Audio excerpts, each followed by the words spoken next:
आप सभी का तेज सिविल के ऑनलाइन प्लेटफॉर्म पर बहुत बहुत स्वागत है और आप सभी को बहुत बहुत नमस्कार। हमारे जो क्यूबिट डे चैलेंज चल रहे हैं उसके अंदर आज अपना डे कौन सा है? डे है 27। ठीक है। और भारतीय इतिहास जो चल रहा है उसके अंदर आज अपना टॉपिक क्या है? आधुनिक भारत का विकास और राष्ट्रवाद का उदय, बौद्धिक जागरण, प्रेस, पश्चिमी शिक्षा का 19वीं शताब्दी के दौरान सामाजिक और धार्मिक सुधार, विभिन्न नेताएं और उनसे संबंधित जो संस्थाएं वो, और स्वतंत्रोत्तर राष्ट्र निर्माण, राज्यों का भाषाई पुनर्गठन और नेहरू युग में जो संस्थानिक निर्माण हुआ और विज्ञान और तकनीकी का जो विकास हुआ है उन सब के बारे में जो अपना प्रश्न है उसके ऊपर अपन क्या कर लेते हैं? चर्चा। पहला प्रश्न क्या है अपने? निम्नलिखित में से किससे भारत में अंग्रेजी शिक्षा की नींव पड़ी थी? ठीक है, क्या पूछा है? जो भारत के अंदर पश्चिमी शिक्षा थी, अंग्रेजी शिक्षा थी, किन कानूनों के तहत, यहाँ पर किस योजनाओं के तहत अपने नींव पड़ी थी उसकी? हमारा ऑप्शन क्या है? 1813 का charter act, general committee of public instructions 1823, प्राच्यविद एवं आंग्लविद जो विवाद हुआ था, तो इन तीनों से अपने नींव पड़ी थी। ठीक है, किससे पड़ी थी? इन तीनों से नींव पड़ी थी। 1813 का जो चार्टर एक्ट आया था, 1813 के चार्टर एक्ट के तहत ये बात हुई थी कि जो संस्था की शिक्षा के जो प्रणाली है उसको शुरू करने की योजनाएं आई, लेकिन उनके जो ऑब्जेक्टिव थे, जो उद्देश्य थे, वो स्पष्ट नहीं थे, अस्पष्ट थे। क्या थे? इसके जो उद्देश्य थे, ऑब्जेक्टिव जो थे, वो अस्पष्ट थे। अस्पष्ट थे तो इसके ऊपर विवाद होना शुरू हो गया। लोगों को चीजें समझ में ही नहीं आई कि क्या है, क्या करना चाहते हैं, नहीं करना चाहते, इसलिए इतना काम नहीं किया इसने। ठीक है, ये इतना प्रभावकारी ढंग से लागू नहीं हुई। इसके बाद क्या होता है? इसके बाद 1823 के अंदर अपने general committee of public instructions आता है, ये योजना आती है, लेकिन इसकी भी सबसे बड़ी कमी यही रही कि इसके जो उद्देश्य थे वो भी अस्पष्ट रहे।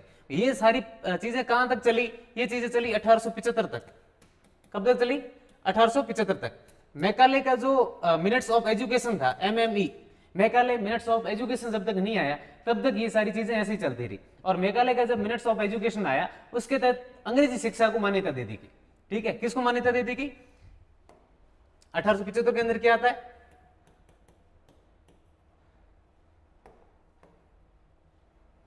Macaulay minutes of education, Macaulay minutes of education.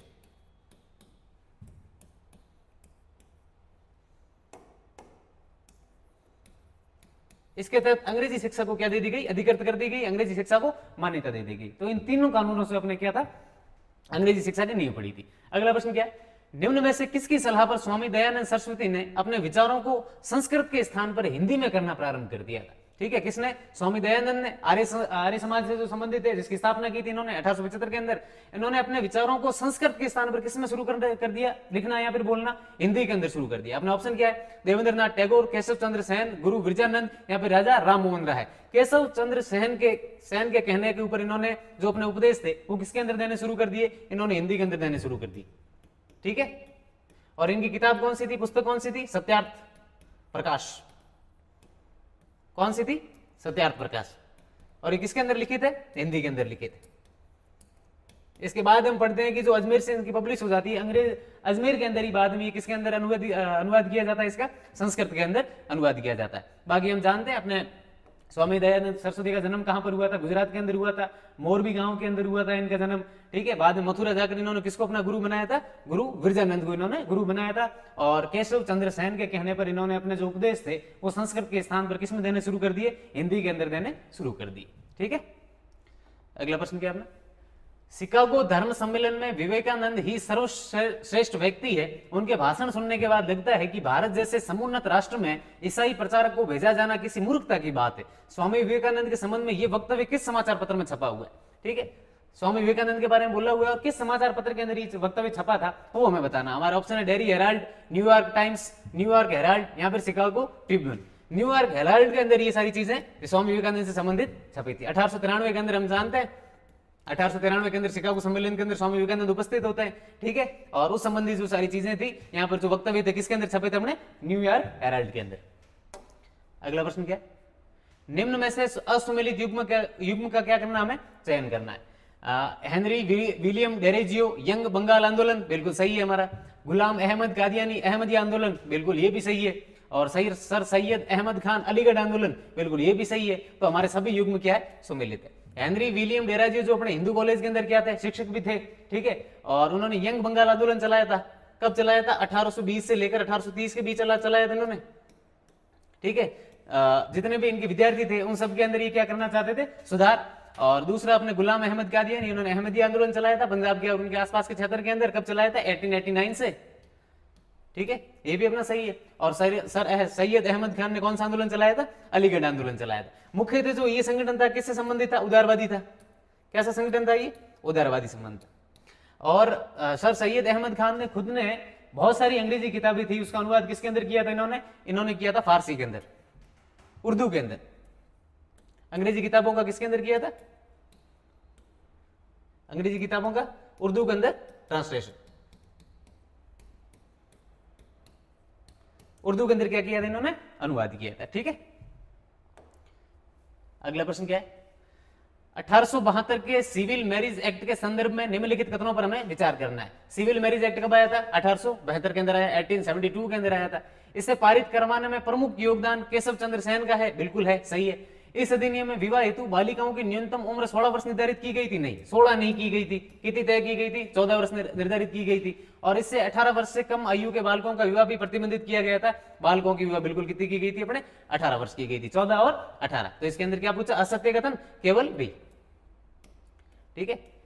Civil marriage act कब आया था, अपने 1872 के अंदर आया था। किसके प्रयासों से आया था, केशव चंद्र सेन के प्रयासों से आया था। बालिकाओं की उम्र क्या तय की गई थी, 14 वर्ष की गई थी। और बालकों की उम्र क्या तय की गई थी, 18 वर्ष, ठीक है। केशव चंद्र सेन के बारे में हमने पीछे क्या पढ़ा था अभी, दयानंद सरस्वती ने अपने जो उपदेश थे संस्कृत की बजाय हिंदी के अंदर दिए, और ये सलाह इनको किसने दी थी, केशव चंद्र सेन ने।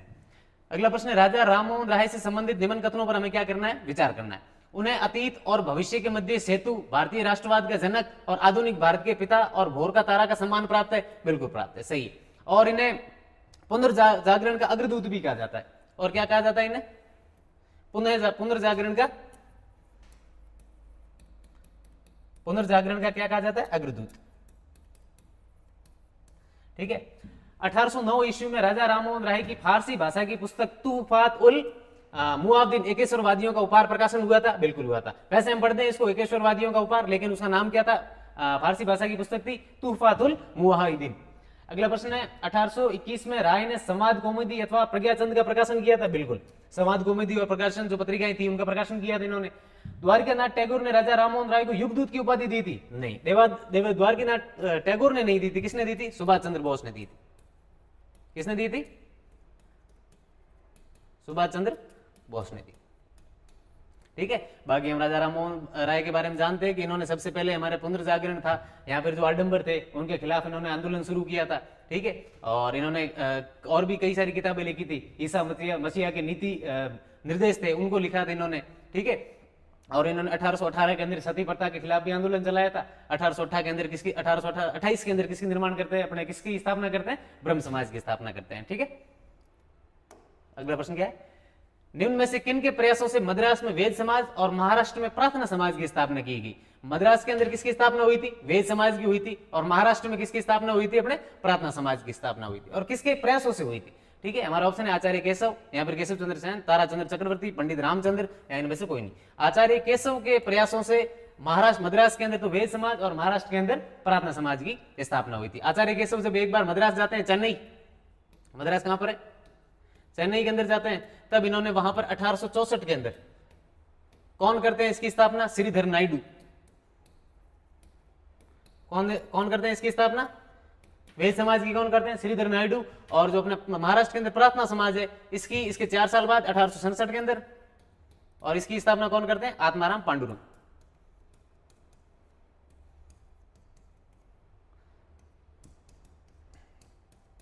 प्रार्थना समाज की अपनी स्थापना महाराष्ट्र के अंदर कौन करते हैं, आत्माराम पांडुरंग। और वेद समाज की अपनी स्थापना 1864 के अंदर 1864 के अंदर कौन करते हैं, श्रीधर नायडू। लेकिन किसके प्रयासों से होती है, आचार्य केशव चंद्र सेन के प्रयासों से होती है, ठीक है। और हमने इनके बारे में क्या पढ़ा था, 1872 का सिविल मैरिज जो एक्ट आया था उसके तहत बालिकाओं की उम्र 14 वर्ष तय की गई और बालकों की उम्र कितनी तय की गई, लड़कों की उम्र 18 वर्ष तय की गई। अगला प्रश्न है कि सूची 1 को सूची 2 से सम्मिलित करना है, ठीक है। सामने हमें संघ दे रखे हैं, ठीक है, संस्थाएं दे रखी है, और किसने इसकी स्थापना की थी हमें वो बताना। अखिल भारतीय जो दलित वर्ग है इसकी जो स्थापना की थी भीमराव अम्बेडकर ने, कब की थी, 1926 के अंदर की थी। कहां पर की थी, नागपुर के अंदर की थी। कहां पर की थी, नागपुर के अंदर। और 1935 के अंदर इन्होंने इंडिपेंडेंट लेबर पार्टी की भी स्थापना की थी। 1935 के अंदर इंडिपेंडेंट लेबर पार्टी,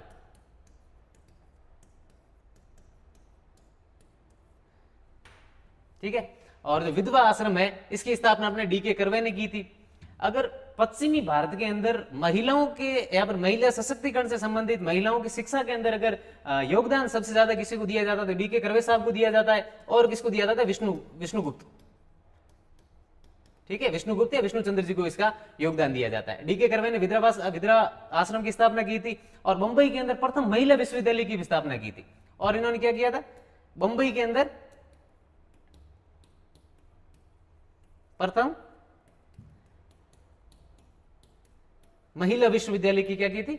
स्थापना की थी, ठीक है। अगला है नामधारी आंदोलन। नामधारी आंदोलन अपने किसने किया था? राम सिंह जी ने किया था। कहां पर किया था? पंजाब के अंदर, ठीक है। और अहमदी आंदोलन के बारे में अभी पढ़ के आए थे अपने, कौन थे? गुलाम अहमद, ठीक है। अगला प्रश्न क्या? दक्षिणेश्वर के स्वामी के नाम से जाने जाते हैं। क्या, किस नाम से जाने जाते हैं? दक्षिणेश्वर के स्वामी। हमारा ऑप्शन क्या है? रामकृष्ण परमहंस, विवेकानंद, देवेंद्रनाथ टैगोर, या इनमें से कोई नहीं। रामकृष्ण परमहंस किस नाम से जाने जाते हैं? दक्षिणेश्वर के स्वामी के नाम से। क्यों जाने जाते हैं? एक जगह है दक्षिण के अंदर, दक्षिणेश्वर, ठीक है। और यहां पर एक मंदिर है। किसका मंदिर है? काली माता का मंदिर है। और यहां पर ये अपने जो रामकृष्ण परमहंस ये क्या थे? पुजारी थे, यहां पर पूजा किया करते थे। और ये इनके बारे में और क्या जानते हैं कि ये हमारे विवेकानंद जी के क्या थे? गुरु थे। रामकृष्ण परमहंस जो अपने विवेकानंद जी के क्या थे? गुरु। और दक्षिणेश्वर के स्वामी के नाम से कौन जाने जाते हैं? अपने रामकृष्ण परमहंस। अगला प्रश्न क्या? जहां तक बंगाल का संबंध है, हम विवेकानंद को आधुनिक राष्ट्रीय आंदोलन का क्या कहते हैं? आध्यात्मिक पिता कह सकते हैं। ऑप्शन ये किसने कहा है? हमें ये बताना। उक्त कथन किसका है? हमारा ऑप्शन है सुभाष चंद्र बोस, राम प्रसाद बिस्मिल, रामकृष्ण परमहंस, यहाँ पर अजीत सिंह खेतड़ी। सुभाष चंद्र बोस ने ही बोला था। किसने बोला था? सुभाष चंद्र बोस ने ही बोला था। किन के बारे में बोला था? विवेकानंद जी के बारे में बोला था। और क्या बोला था? आधुनिक राष्ट्रीय आंदोलन का क्या है? ये पिता है, ठीक है। एक और लेखक हुए थे, वैलेंटाइन सिरोल। कौन हुए थे? वैलेंटाइन सिरोल। वैलेंटाइन सिरोल ने बोला था कि भारत के अंदर अगर राष्ट्रवाद को लेकर अगर किसी के उद्देश्य है जो प्रकाशित के अंदर है, या फिर इनके उद्देश्यों की वजह से राष्ट्रवाद हुआ था, या फिर राष्ट्रवाद के अंदर इनके उद्देश्य क्या थे? सहभागी थे। तो वो कौन थे? स्वामी विवेकानंद। अगला प्रश्न, समाचार पत्रों से संबंधित निम्न कथनों पर विचार करना है तथा असत्य कथन का चयन करना है। किसका करना? हमें असत्य कथन का चयन करना है। पहला है, मोतीलाल घोष द्वारा 1780 ईस्वी में प्रकाशित दी बंगाल गजट को भारत का प्रथम अखबार माना जाता है? नहीं, मोतीलाल घोष के द्वारा प्रकाशित नहीं था। माना तो दी बंगाल गजट को ही जाता है, लेकिन मोतीलाल घोष ने इसको प्रकाशित नहीं किया था। किसने किया था? जेम्स ऑगस्टस हिकी ने। किसने किया था? जेम्स ऑगस्टस हिकी ने। कब किया था? 1780 के अंदर किया था। और इसको अपने भारत का क्या माना जाता है? प्रथम अखबार क्या माना जाता है। और मोतीलाल घोष ने कौन सी की थी? अमृत बाजार जो पत्रिका थी उसको किया था। किसको किया था? अमृत बाजार पत्रिका, ठीक है। 1818 में मार्शमैन द्वारा बंगाली भाषा में दिग्दर्शन नामक मासिक पत्रिका निकाली गई थी। बिल्कुल, मार्शमैन ने कौन सी निकाली थी? बंगाली भाषा में दिग्दर्शन नामक पत्रिका। अगला है, प्रख्यात समाज सुधारक ईश्वर चंद्र विद्यासागर ने 1859 में बंगाली भाषा में सोम प्रकाश का प्रकाशन किया था। बिल्कुल किया था। सोम प्रकाश का किसने किया था? ईश्वर चंद्र विद्यासागर ने किया था। और किस भाषा में किया था? बंगाली भाषा के अंदर किया था। और किसका प्रकाशन किया था? सोम प्रकाश का। ईश्वर चंद्र विद्यासागर ने बंगाली भाषा के अंदर किसका प्रकाशन किया था?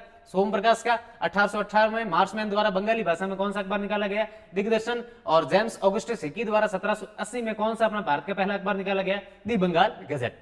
अगला चौथा है अपना, जुगल किशोर द्वारा हिंदी में प्रकाशित उदंत मार्केट भारत का पहला हिंदी समाचार पत्र है। बिल्कुल है, उदंत मार्केट अपना भारत का पहला हिंदी समाचार पत्र है। अगला प्रश्न क्या है? बंगाल गजट से संबंधित निम्न कथनों पर विचार करना तथा सत्य कथन की क्या करनी है? हमें जांच करनी है। किसी भी भारतीय द्वारा हिंदी में प्रकाशित ये पहला समाचार पत्र था बंगाल गजट? नहीं, गलत है। किसके अंदर था? अंग्रेजी के अंदर था। किसके अंदर था? अंग्रेजी के अंदर था। इसका प्रकाशन गंगाधर भट्टाचार्य ने किया था। बिल्कुल, प्रकाशन पब्लिशर कौन थे इसके? गंगाधर भट्टाचार्य। क्या पूछा हमें? सत्य कथन, तो सत्य कथन हमारा केवल बी। अगला प्रश्न क्या? कृष्णपाल दास से संबंधित निम्न कथनों पर विचार कीजिए। इन्हें पत्रकारिता का राजकुमार कहा जाता है। बिल्कुल कहा जाता है। कृष्णपाल दास ने हिंदू पैट्रियट का संपादन किया था, बिल्कुल किया था। तो ए और बी दोनों ही सत्य। और कौन कौन है हिंदू पैट्रियट? सबसे पहले इनसे संबंधित कौन नेता थे? और गिरीश चंद्र घोष। कौन थे? गिरीश चंद्र घोष। और कौन थे? हरीश चंद्र मुखर्जी। कौन थे? और हरीश चंद्र मुखर्जी। ठीक है, अगला प्रश्न क्या है? 1913 ईस्वी में गदर समाचार पत्र का प्रकाशन कहां से किया गया था? कब किया गया था? 1913 के अंदर किया गया था। और कौन सा समाचार पत्र था? गदर था। इसका प्रकाशन कहां से किया गया था? हमारा ऑप्शन है बंगाल से, दिल्ली से, सैन फ्रांसिस्को से, यहां पर बर्मा से। सैन फ्रांसिस्को से किया गया था। कहां पर है ये अमेरिका के अंदर है, यूएसए के अंदर है। ठीक है, और किसका प्रकाशन किया गया था? सैन फ्रांसिस्को से गदर समाचार पत्र का किया गया था। कब किया गया था? 1913 के अंदर किया गया था। किस भाषा के अंदर किया गया था? एक तो ये पंजाबी के अंदर प्रकाशित होता था और एक अंग्रेजी के अंदर होता था। ठीक है, बाकी हमारे भारतीय और भी क्षेत्रीय भाषाओं के अंदर गदर समाचार पत्र जो क्या हुआ था, प्रकाशित हुआ, लेकिन वो अल्प समय के लिए हुआ था, सिर्फ उसका एक अंक ही प्रकाशित हुआ था। तो गदर समाचार पत्र कहां से प्रकाशित हुआ था? सैन फ्रांसिस्को से। यहां पर हमसे ये पूछ लिया जाए कि अमेरिका से हमारे कौन से समाचार पत्र का सबसे पहले प्रकाशन हुआ था? गदर समाचार पत्र का। कौन कौन सी भाषा के अंदर हुआ था? अंग्रेजी और पंजाबी के अंदर। अगला प्रश्न है, स्वतंत्रता के पश्चात शिक्षा पर गठित प्रथम आयोग कौन सा था? स्वतंत्रता के बाद शिक्षा पर गठित जो अपना प्रथम आयोग था वो कौन सा था? हमारा ऑप्शन है राष्ट्रीय शिक्षा आयोग, कोठारी शिक्षा आयोग, विश्वविद्यालय शिक्षा आयोग, यहाँ पर हंटर आयोग। विश्वविद्यालय जो शिक्षा आयोग है ये अपने स्वतंत्रता के बाद शिक्षा के ऊपर पहला आयोग गठित था। कब गठित हुआ था? ये 1948 के अंदर हुआ था। किसकी अध्यक्षता में हुआ था? अध्यक्ष कौन थे इसके? डॉक्टर राधाकृष्णन। कौन थे? डॉक्टर राधाकृष्णन।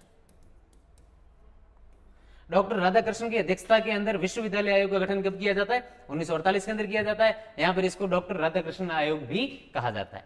ठीक है, अगला प्रश्न क्या है? शिक्षा के अधोमुखी निषेधन सिद्धांत का प्रवर्तक किसको माना जाता है? शिक्षा का कौन सा सिद्धांत है? अधोमुखी निषेधन।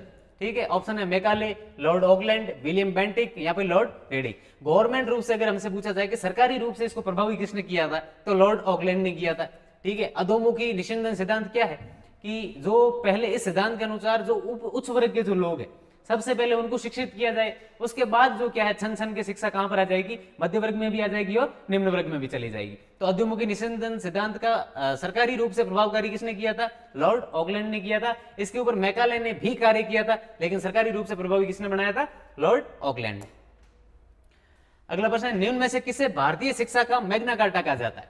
भारतीय शिक्षा का क्या कहा जाता है? Magna carta. ऑप्शन क्या है? 1854 का चार्ल्स वुड डिस्पेच, 1882 का हंटर कमीशन, 1902 का रेलवे कमीशन, या फिर मैकाले का सिद्धांत। इसके अंदर अपना सही है 1854 का जो चार्ल्स वुड डिस्पेच है, इसको अपन क्या कहते हैं? भारतीय शिक्षा का मैग्ना कार्टा। कौन से गवर्नर जनरल के टाइम आया था? लॉर्ड डलहौजी। किसके समय? लॉर्ड डलहौजी।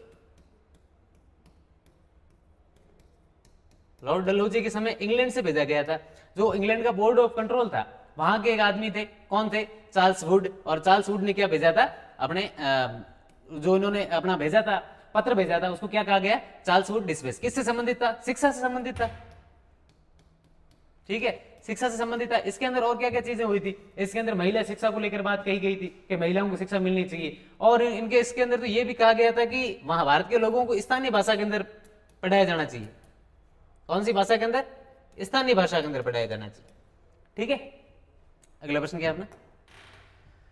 निम्न में से असत्य कथन का हमें क्या करना है? चयन करना है। पहला है, संविधान सभा ने 1948 में एस के धर के नेतृत्व में भाषाई राज्य आयोग का गठन किया था। बिल्कुल किया था। एस के धर का नेतृत्व अपने भाषाई राज्य का गठन है। एस के धर इसके क्या थे? अध्यक्ष थे। 1948 के अंदर क्या किया गया था? इसका गठन किया गया था। सही है। विख्यात स्वतंत्रता सेनानी पोटी श्रीराम मल्लू ने भाषाई आधार पर अलग आंध्र प्रदेश की मांग की थी। बिल्कुल की थी। हम जानते हैं अपने जो पोटी श्रीराम मल्लू है, इन्होंने आंध्र प्रदेश को अलग भाषा के तौर पर आंध्र प्रदेश के अलग होने की मांग की थी। उसके बाद ये अनशन पर बैठ गए थे और उसके लिए उसकी वजह से उनकी क्या हो जाती है? मृत्यु भी हो जाती है। ठीक है, अगला है, गुलाम अहमद के नेतृत्व में राज्य पुनर्गठन आयोग का गठन किया गया, जिसके सदस्य हृदयनाथ कुंजरू और के एम पन्नीकर थे। सदस्य तो सही है हमारे, हृदयनाथ कुंजरू भी थे और के एम पन्नीकर भी थे, लेकिन गुलाम अहमद के नेतृत्व में नहीं किया गया था, फजल अली के नेतृत्व में किया गया था। किसके नेतृत्व में? फजल अली। ठीक है, बाकी गुलाम अहमद के नेतृत्व में अपना पढ़ा था भी अहमदी आंदोलन। राज्य पुनर्गठन आयोग ने अपनी रिपोर्ट सितंबर 1955 के भारत सरकार को सौंप दी तथा इस रिपोर्ट के आधार पर संसद ने 1 नवंबर 1956 को राज्य पुनर्गठन आयोग क्या कर दिया था? पारित कर दिया था। 1953 के अंदर अपने आयोग का गठन किया जाता है 52-53 के अंदर, और उसके बाद 1955 के अंदर ये क्या दे देते अपनी रिपोर्ट दे देते, और उसके बाद जो है 1 नवंबर 1956 को राज्य पुनर्गठन कानून यहाँ पर विधेयक जो पारित कर दिया जाता है। ठीक है, सदस्य कौन थे? हृदयनाथ कुंजरू और के.एम. पन्नीकर। अगला प्रश्न है, वर्ष 1927 की बटलर कमेटी का उद्देश्य क्या था? कौन सी कमेटी है? Butler committee. और कौन से वर्ष में बनी थी, कौन से सन के अंदर बनी थी? 1927 के अंदर बनी थी, 1927 के अंदर बनी थी। केंद्रीय एवं प्रांतीय सरकारों की अधिकारिता निश्चित करना, भारत के सेक्रेटरी ऑफ स्टेट की शक्तियां निश्चित करना, राष्ट्रवादी प्रेस पर सेंसर व्यवस्था अधिरोपित करना, या भारत सरकार एवं देशी रियासतों के बीच क्या है? संबंध सुधारना। बटलर कमेटी का जो उद्देश्य था वो था कि भारत की सरकार और जो देशी रियासतें थी उन सबके बीच जो संबंध थे, रिलेशन थे, उन सबको क्या करना? पॉजिटिव करना, उन सारे संबंधों को क्या करना है? सुधारना। सर्व राज्य समिति ने 1927 के अंदर बटलर कमेटी का गठन किया और इनको कहा कि जो भारत सरकार और जो देशी रियासतें हैं उनके बीच जो बिगड़े हुए संबंध है उन सबको क्या करना है? सुधारना है। तो बटलर कमेटी का अपना उद्देश्य क्या था? भारत सरकार और जो देशी रियासतें थी उनके बीच क्या है? संबंधों को सुधारना। द्वितीय पंचवर्षीय योजना के तहत तेल शोधन कारखाना कहां स्थापित किया गया? पहली बात तो जो तेल शोधन कारखाना था ये कौन सी पंचवर्षीय योजना के तहत खोला गया था, स्थापित किया गया था? द्वितीय पंचवर्षीय योजना के तहत स्थापित किया गया था। और कहां पर किया गया था हमें ये बताना है। राजस्थान, मध्य प्रदेश, विशाखापट्टनम या फिर महाराष्ट्र? विशाखापट्टनम के अंदर स्थापित किया गया था। कब किया गया था? 1957 के अंदर, 1957 ईस्वी के अंदर करवाया गया था। कौन सी कंपनी ने किया था? ब्रिटिश कोल तेल कंपनी द्वारा 1957 के अंदर विशाखापट्टनम के अंदर द्वितीय पंचवर्षीय योजना के तहत तेल शोधन कारखाने की स्थापना की गई। क्यों की गई थी? उस समय तेल की डिमांड बहुत ज्यादा बढ़ गई, कच्चे माल की भी डिमांड बहुत ज्यादा बढ़ गई, और डिमांड बढ़ गई तो उस समय भारत के अंदर अपने भी कोई भी तेल शोधन जो कारखाना था या फिर इनसे संबंधित कोई भी अपना कारखाना था ही नहीं था। इस वजह से 1957 के अंदर 1957 के अंदर भारत सरकार द्वारा विशाखापट्टनम के अंदर ब्रिटिश कोल तेल जो कंपनी थी उनके द्वारा कौन सा कारखाना खोला जाता है? तेल शोधन कारखाना स्थापित किया जाता है। कहां पर किया जाता है? विशाखापट्टनम के अंदर। कब किया जाता है? 1957 के अंदर। अगला प्रश्न है, परमाणु ऊर्जा विभाग की स्थापना किस वर्ष की गई? किस विभाग की? परमाणु ऊर्जा विभाग की। हमारा ऑप्शन है 1956, 54, 52 या फिर 62। 1954 के अंदर परमाणु ऊर्जा विभाग की क्या की गई थी? स्थापना की गई थी। 1948 के अंदर परमाणु ऊर्जा विधेयक पारित किया जाता है। क्या? परमाणु ऊर्जा विधेयक पारित किया जाता है। उसके बाद 1948 के अंदर ही परमाणु ऊर्जा आयोग का गठन किया जाता है। किसका? परमाणु ऊर्जा आयोग का गठन किया जाता है। अध्यक्ष कौन बनाए जाते हैं इसके? डॉक्टर होमी जहांगीर भाभा। डॉक्टर होमी जहांगीर भाभा को क्या बनाया जाता है? इसका अध्यक्ष बनाया जाता है। 1948 के अंदर परमाणु ऊर्जा विधेयक पारित किया जाता है। 1948 के अंदर परमाणु ऊर्जा आयोग का गठन किया जाता है। अब आयोग बनाया तो कोई अध्यक्ष नियुक्त किए जाएंगे, तो परमाणु ऊर्जा आयोग के अपने अध्यक्ष 1948 के अंदर कौन नियुक्त किए जाते हैं? डॉक्टर होमी जहांगीर भाभा को अध्यक्ष नियुक्त किया जाता है। उसके बाद 1954 के अंदर 1954 के अंदर अपने जो है परमाणु ऊर्जा विभाग की क्या की जाती है? स्थापना की जाती है। ठीक है, अगला प्रश्न क्या है? ब्रिटिश शासन के दौरान भारत में उद्योगों का कोई स्वतंत्र विकास नहीं हुआ, इसका कारण क्या था? ब्रिटिश भारत के अंदर या ब्रिटिश शासन के अंदर भारत के अंदर कोई भी उद्योगों का क्या है? विकास नहीं हुआ था, स्वतंत्र विकास नहीं हुआ था। इसके हमारे कारण क्या है? हमारा ऑप्शन क्या है? उद्योगों का अभाव, विदेश पूंजी की कमी, प्राकृतिक संसाधनों की कमी, या धनिक वर्ग द्वारा भू संपत्ति में निवेश करने को तरजीह दिया जाना। इसके अंदर जो उद्योगों का अभाव है ये हमारा सही ऑप्शन है। उद्योगों का अभाव क्यों था? ब्रिटिश शासन के दौरान ब्रिटेन के अंदर कच्चा तेल हुआ करता था, जो कच्ची सामग्री जितनी भी हुआ करती थी उन सब की क्या हुआ करती थी? विशेष जरूरत हुआ करती थी। और ब्रिटिश के अंदर है तो ब्रिटिश वाले यहां से वो सब चीजें कहां भेजेंगे? ब्रिटेन के अंदर भेजेंगे। भारत के अंदर उनका प्रयोग नहीं किया जाता था, और भारत के अंदर अगर प्रयोग नहीं किया जाता था तो अपने क्या है? उद्योगों की क्या आ जाएगी? उद्योगों की कमी आ जाएगी, अभाव आ जाएगा।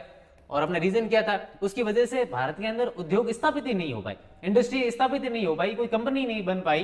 तो इस वजह से अपने क्या है? उद्योगों का क्या आ गया? अभाव आ गया, क्योंकि कच्चा माल कहां भेजा जाता था? ब्रिटेन के अंदर। अगला प्रश्न है, शब्द इंपीरियल प्रेफरेंस का प्रयोग किया जाता है। कौन सा शब्द है? Imperial preference. हमारा ऑप्शन है भारत में ब्रिटिश आयातों पर दी गई रियायतों के लिए है, ब्रिटिश नागरिकों द्वारा दिए जा रहे प्रजातीय भेदभाव के लिए, ब्रिटिश हित के लिए किए जा रहे भारतीय हित के दमन के लिए या भारतीय रियासतों के राजाओं पर ब्रिटिश पॉलिटिकल एजेंटों को दी जा रही तरजीह के लिए। इसके अंदर अपने सही है वो है भारत में जो ब्रिटिश आयात थी उस पर रियायतों के लिए। इंपीरियल प्रेफरेंस शब्द कब इस्तेमाल किया गया? 1932 के अंदर लिया गया। क्या हुआ था 1932 को? ऐसा एक सम्मेलन हुआ था, ओटावा का सम्मेलन। कौन सा सम्मेलन? ओटावा का सम्मेलन, ठीक है। और ओटावा के 1920 के ओटावा के सम्मेलन के तहत भारत में ब्रिटिश आयातों पर क्या दी जाएगी? रियायतें दी जाएगी। इसलिए कौन से शब्द का प्रयोग किया गया? इंपीरियल प्रेफरेंस शब्द का प्रयोग किया गया था। कब किया गया था? 1932 के ओटावा सम्मेलन के बाद संपूर्ण भारत के अंदर ये क्या हो गया था? प्रभावी हो गया। संपूर्ण भारत के अंदर क्या हो गया था? प्रभावी हो गया। कौन सा शब्द है? Imperial preference. कब इस्तेमाल किया गया था? 1932 में। 1932 में ऐसा क्या हुआ था? ओटावा का सम्मेलन हुआ था। और ओटावा 1932 के ओटावा के सम्मेलन के बाद जो इंपीरियल प्रेफरेंस जो शब्द है वो पूरे भारत के अंदर क्या गया? प्रभावी ढंग से लागू कर दिया गया। और इसका मतलब क्या है? ब्रिटिश जितनी भी आयातें हैं जो अपने इंपोर्ट होगा उन सब पर क्या दी जाएगी? रियायतें दी जाएगी। अगला प्रश्न क्या है? निम्नलिखित का सही काल क्रमानुसार हमें क्या है? बताना है। कालक्रम बताने हमें। वुड का एजुकेशन डिस्पैच अभी हम पढ़ के आए थे, कब था? 1854, ठीक है। कब, किसके गवर्नर जनरल कौन थे उस समय? लॉर्ड डलहौजी। और उस समय बोर्ड ऑफ कंट्रोल के जो चार्ल्स वुड थे उन्होंने जो पत्र भेजा था उसको क्या कहा गया? चार्ल्स वुड का डिस्पैच 1854 के अंदर, 1854 के अंदर। उसको हम क्या कहते हैं? और भारतीय शिक्षा का मैग्ना कार्टा।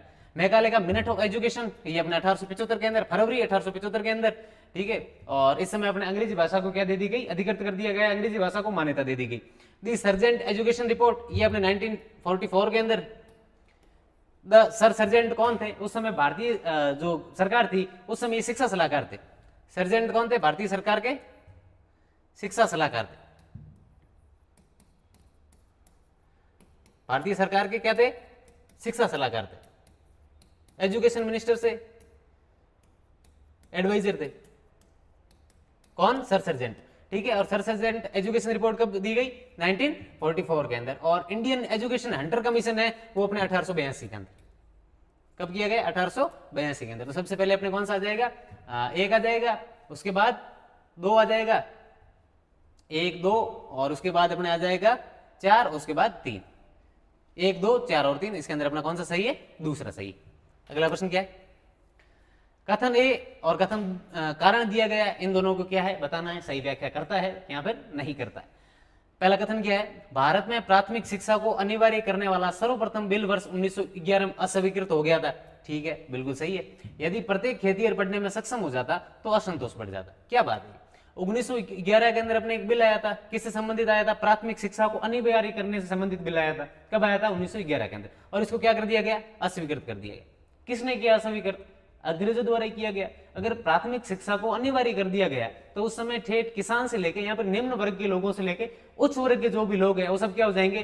शिक्षित हो जाएंगे। और अगर वो शिक्षित हो गए तो फिर क्या हो जाएगा? उनके अंदर राष्ट्रवादी भावनाएं वो जागृत हो जाएगी। राष्ट्रवादी भावनाएं जागृत हो गई तो अंग्रेजों का जो शासन है वो क्या हो जाएगा? खत्म हो जाएगा। इसलिए दूसरा कथन क्या? यदि प्रत्येक खेतिहर पढ़ने में सक्षम हो जाता है तो असंतोष बढ़ गया होता। अगर प्रत्येक किसान, यहाँ पर किसान का बेटा प्राथमिक शिक्षा को पाकर अगर सक्षम हो गया हो तो फिर उनके अंदर राष्ट्रवादी भावनाएं जागृत हो जाएगी और इस वजह से क्या है?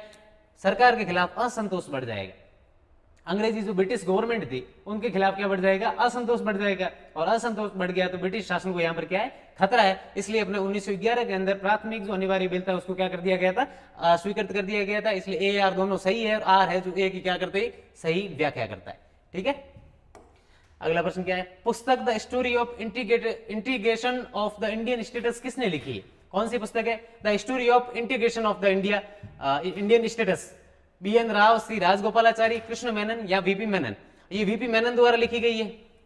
ठीक है। The story of the integration Indian states किसने लिखी है? वीपी मेनन ने लिखी है। कब लिखी थी? 1956 के अंदर लिखी, 1956 के अंदर लिखी थी। और कहां से प्रकाशित हुई थी? ये लंदन से प्रकाशित हुई थी। वीपी मेनन ने कौन सी किताब लिखी थी? The story of integration of Indian status. ठीक है। किसने लिखी थी? वीपी मेनन ने लिखी थी। कब लिखी थी? 1956 के अंदर लिखी थी। और कहां से पब्लिश हुई थी? कहां से प्रकाशित हुई थी? लंदन से प्रकाशित हुई थी। अगला प्रश्न क्या? निम्नलिखित में से किसने बहुविवाह नामक पुस्तक लिखी थी? ठीक है। कौन सा पूछा हमें? बहुविवाह नामक पुस्तक। हमारा ऑप्शन है राजा राममोहन राय, ईश्वर चंद्र विद्यासागर, पंडित रमाबाई या फिर रविंद्रनाथ टैगोर। ईश्वर चंद्र विद्यासागर ने कौन सी किताब लिखी थी? बहुविवाह किताब लिखी थी। बाकी हम इनके बारे में जानते हैं, अपने 1856 का जो विधवा पुनर्विवाह अधिनियम है इनके प्रयासों से लागू हुआ था। हिंदू विधवा पुनर्विवाह अधिनियम है वो भी इनके प्रयासों से क्या हुआ था, लागू हुआ था। इन्होंने एक समाचार पत्र निकाला था, वो कौन सा था, सोम प्रकाश, कौन सी भाषा में निकाला था, अपने बंगाली भाषा के अंदर निकाला। ठीक है, इनकी एक किताब तो बहुविवाह है, एक इनकी और थी बाल विवाहेर दोष। कौन सी किताब, एक बाल विवाहेर दोष, और अपन ने कौन सी पढ़ी अभी, बहुविवाह। और इनके प्रयासों से और क्या क्या चीजें हुई थी 1856 के अंदर, अपने विधवा पुनर्विवाह अधिनियम और हिंदू पुनर्विवाह अधिनियम, वो भी 1856 के अंदर। अगला प्रश्न है, lectures from Colombo to Almora निम्नलिखित में से किस एक के अनुभवों पर आधारित है। कौन सा है, lectures from Colombo to Almora किससे संबंधित है। हमारा ऑप्शन है वीर सावरकर, एनी बेसेंट, रामकृष्ण परमहंस या स्वामी विवेकानंद। स्वामी विवेकानंद से ये संबंधित है। ठीक है, स्वामी विवेकानंद ने 1893 के अंदर शिकागो के अंदर जो भाषण दिया था, इसके लिए वो भाषण इनका आज भी जग प्रसिद्ध है। ठीक है, और उनसे संबंधित एक किताब लिखी गई थी, कौन सी थी, lectures from Colombo to Almora. इसको भारत का अधिकार पत्र भी कहा जाता है। क्या कहा जाता है, भारतीयों का अधिकार पत्र। किससे संबंधित थी ये, lectures from Colombo to Almora किससे संबंधित थी, स्वामी विवेकानंद से संबंधित थी, शिकागो सम्मेलन से संबंधित थी, और वहां पर उन्होंने जो भाषण दिया था उससे संबंधित थी। अगला प्रश्न, निम्न में से कौन सा पंचशील का सिद्धांत नहीं है। कौन सा पंचशील का सिद्धांत नहीं है, किसके बीच हुआ था, अपने भारत और चाइना के बीच में हुआ था। ठीक है, और हमारा ऑप्शन है गुट निरपेक्षता, शांतिपूर्ण सहअस्तित्व, एक दूसरे की क्षेत्रीय अखंडता, संप्रभुता का सम्मान, एक दूसरे की आंतरिक व्यवस्था में हस्तक्षेप नहीं करना। पंचशील का जो सिद्धांत है वो कौन सा नहीं था, गुट निरपेक्ष नहीं था। गुट निरपेक्ष क्या था, ये तो एक विदेश नीति थी। गुट निरपेक्ष क्या थी, फॉरेन पॉलिसी थी, विदेश नीति थी। ठीक है, और सह संस्थापक कौन बोले जाते हैं, संस्थापक इनके पंडित जवाहरलाल नेहरू।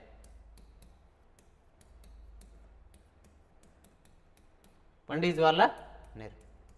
ठीक है, बाकी जो पंचशील सिद्धांत है वो अपना पंचशील समझौता वो किनके बीच में हुआ था, भारत और चाइना के बीच। 5 सिद्धांत, 5 जो चीजें थी, 5 सिद्धांतों के लिए पंचशील समझौता हुआ था। एक दूसरे को जो है वचन दिए गए थे। क्या था कि एक तो शांतिपूर्ण सहअस्तित्व बनाए रखना, दोनों देशों के बीच में क्या शांति बनी रहेगी, एक दूसरे की क्षेत्रीय अखंडता, एक दूसरे की जो क्षेत्र की अखंडता है, कोई भी किसी की सीमा के अंदर नहीं घुसेगा, या फिर कोई भी अपनी जगह के ऊपर एक दूसरे की जगह के ऊपर क्या नहीं करेगा, कब्जा या अधिकार नहीं करेगा। ठीक है, और संप्रभुता का सम्मान रखना, एक देश की जो संप्रभुता होती है उसका क्या करना, सम्मान करना, और एक दूसरे के अंदर जो आंतरिक व्यवस्था होती है, आंतरिक जो व्यवस्था के अंदर क्या नहीं करना, हस्तक्षेप नहीं करना। ये अपने जो 5 सिद्धांत थे, पंचशील समझौता भारत और चाइना के बीच हुआ था। और जो गुट निरपेक्ष जो नीति थी ये क्या थी, अपनी एक फॉरेन पॉलिसी थी, विदेश नीति थी। और कौन संस्थापक कहे जाते हैं इनके, अपने पंडित जवाहरलाल नेहरू।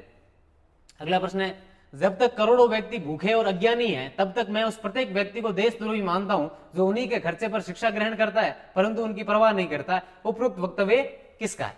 ठीक है, हमारा ऑप्शन क्या है, महादेव गोविंद रानाडे, स्वामी विवेकानंद, राजा राममोहन राय या हेनरी विलियम डेराजियो। स्वामी विवेकानंद का ये कथन है।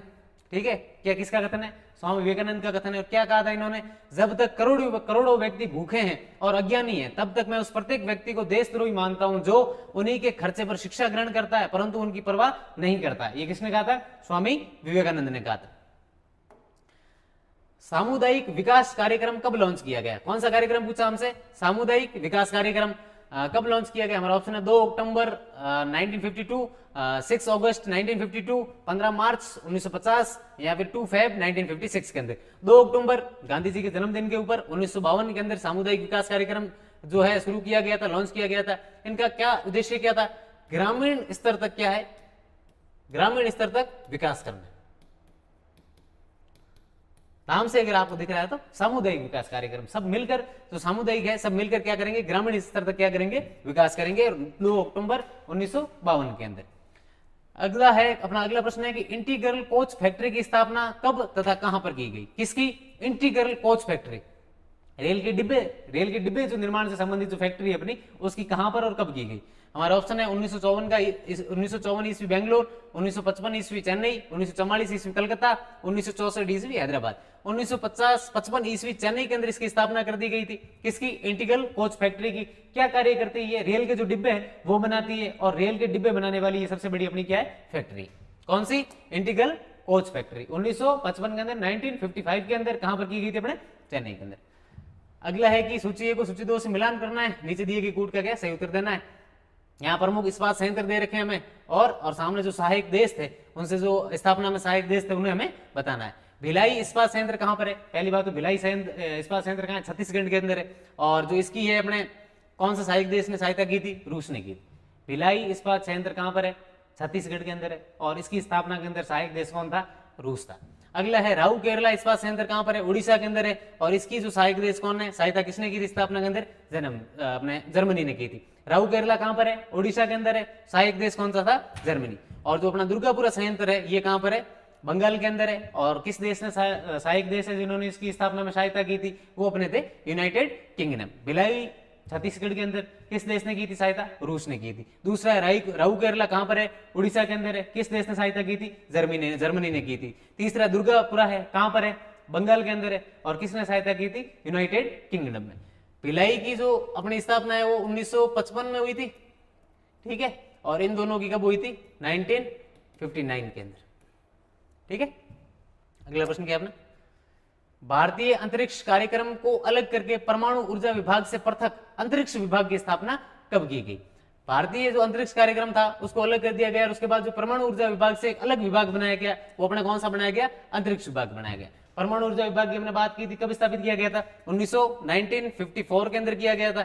हमने पढ़ा कि 1948 के अंदर एक विधेयक पारित होता है, परमाणु ऊर्जा विधेयक। और उसके बाद परमाणु ऊर्जा आयोग का गठन किया जाता है। और आयोग का गठन किया गया तो कोई उसके अध्यक्ष नियुक्त किए जाएंगे। होमी जहांगीर भाभा को क्या बनाया जाता है? अध्यक्ष बनाया जाता है। और उसके तुरंत 6 साल बाद 1954 के अंदर अपने परमाणु ऊर्जा विभाग के आयोग गठन कर दिया जाता है। और उसके बाद परमाणु ऊर्जा से अंतरिक्ष विभाग है जो अलग हो गया था, वो कब हो गया था वो हमें बताना। जून 1962, जून 1972, जून 1982 या जून 1952? जून 1972 में परमाणु ऊर्जा विभाग से एक विभाग अलग होता है, वो अपना कौन सा होता है? अंतरिक्ष विभाग, ठीक है। आज का अपना जो 27 डे है वो हो गया।